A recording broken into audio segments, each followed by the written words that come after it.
আপোনালোকে দেখিছে যে এই ৯ মাইলৰ CRPF কেম্পৰ সন্মুখত থকা অবৈধ ইউটাৰ্ণটো বন্ধ কৰিবৰ বাবে যোৰাবাট ছাত্ৰ সন্থা ডিমৰীয়া যুৱ শক্তিকে ধৰি বিভিন্ন আমি দল সংগঠনে এটা দীৰ্ঘ সময় ধৰি আন্দোলন কৰি আছোঁ।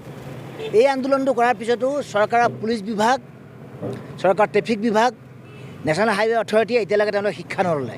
আৰু এতিয়াও দেখিছে আপোনালোকে ৰং ছাইডৰ পৰা গাড়ীবিলাক আকৌ অসমৰ পুলিচে পাৰ কৰি আছে। অৰ্থাৎ এনেকুৱা লাগিছে অসমৰ পুলিচক যে আমি দা দৰমহা দিছোঁ, এটা অবৈধ কাম কৰিবৰ বাবে দা দৰমহা দিছোঁ, আৰু ৰং ছাইডৰ পৰা গাড়ীবিলাক পাৰ কৰি দিবৰ বাবে আমি এটা দা দৰমহা দিয়া যেন লাগিছে। বাট যে কি নহওক, আজি আমাৰ যোৱাকালিলৈকে যিটো আন্দোলন হৈছিলে, এই আন্দোলনটোৰ পিছত আমি দেখা পালোঁ যে কালি নিশাৰ ভাগত কোনো দুৰ্বৃত্তই নিশাৰ অন্ধকাৰৰ সুযোগ লৈ আমাৰ যিটো অস্থায়ী বেৰিকেড আছিলে এই বেৰিকেড ভাঙি দিলে। তো আজি দিনৰ ভাগত বিয়লি ভাগত আমাৰ সংগঠনসমূহৰ কোৰ কমিটিৰ মিটিং হৈছিলে। কোৰ কমিটিৰ মিটিঙত এটা সিদ্ধান্ত লোৱা হৈছে, যিহেতু অস্থায়ীভাৱে দিয়া বেৰিকেডবিলাক ইতিমধ্যে দুবাৰকৈ দুৰ্বৃত্তই ভাঙি দিছে আৰু আৰক্ষীয়ে কোনো ব্যৱস্থা লোৱা নাই, নেশ্যনেল হাইৱে অথৰিটিয়ে ব্যৱস্থা লোৱা নাই, গতিকে অহা পৰহিলৈ 28 তাৰিখৰ ৰাতিপুৱা 10 বজাৰ পৰা আমি এই স্থানত অবিৰতভাৱে অনিৰ্দিষ্টকালীনভাৱে ইয়াত ইউটাৰ্ণ বন্ধৰ বাবে আমি ইয়াত আন্দোলন কৰিম। আমি আন্দোলন কৰিম ইনডিফিনিট ইউটাৰ্ণ মানে এটা বন্ধৰ কাৰণে আমি ইয়াত আন্দোলন কৰিম।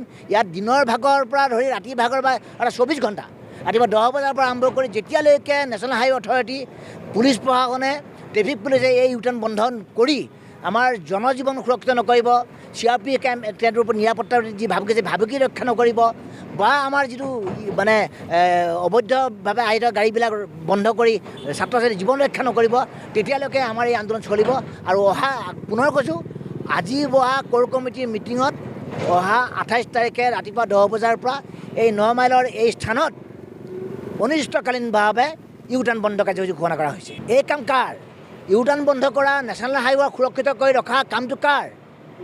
নেশ্যনেল হাইৱে অথৰিটিৰ, স্থানীয় পুলিচ প্ৰশাসনৰ, ট্ৰেফিক পুলিচৰ। যিটো কাম পুলিচে কৰিব লাগিছিলে পুলিচে নকৰাৰ বাবে জনজীৱন সুৰক্ষিত কৰাৰ স্বাৰ্থত আমি দল সংগঠনে কৰিছোঁ। আৰু দল সংগঠনেতো আমি স্থায়ীভাৱে ইয়াত একো মানে বেৰিকেড সৃষ্টি কৰিব নোৱাৰোঁ। গতিকে এই বেৰিকেড সৃষ্টি কৰিব লাগিব নেশ্যনেল হাইৱে অথৰিটিয়ে বা পুলিচে। আৰু যিহেতু আমি কৰা অস্থায়ী কামবিলাক দুৰ্বৃত্তই বাৰে বাৰে ভংগ কৰিছে, দুৰ্বৃত্তসকলক ধৰি আনি শাস্তি দিয়াৰ দায়িত্ব কাৰ? পুলিচৰ। আমি যোৱাকালি দিনৰ পোহৰত পুলিচৰ সন্মুখত, যোৰাবাট থানাৰ ভাৰপ্ৰাপ্ত আৰক্ষী বিষয়াৰ সন্মুখত আমি বেৰিকেড দিছিলোঁ। তেতিয়া তেওঁলোকে এই বেৰিকেড দিওঁতে তেতিয়া তেওঁলোকে এই বেৰিকেড ৰক্ষণাবেক্ষণ দায়িত্বটো যোৰাবাট থানা হয় নে নহয়? তেওঁলোকে দায়িত্ব লোৱা নাই। গতিকে জুইৰ লগত যি খেলা কৰিছে ইয়াৰ পৰিণাম ভয়াৱহ হ'ব, এই কথা সকলোৱে জানি থোৱা ভাল।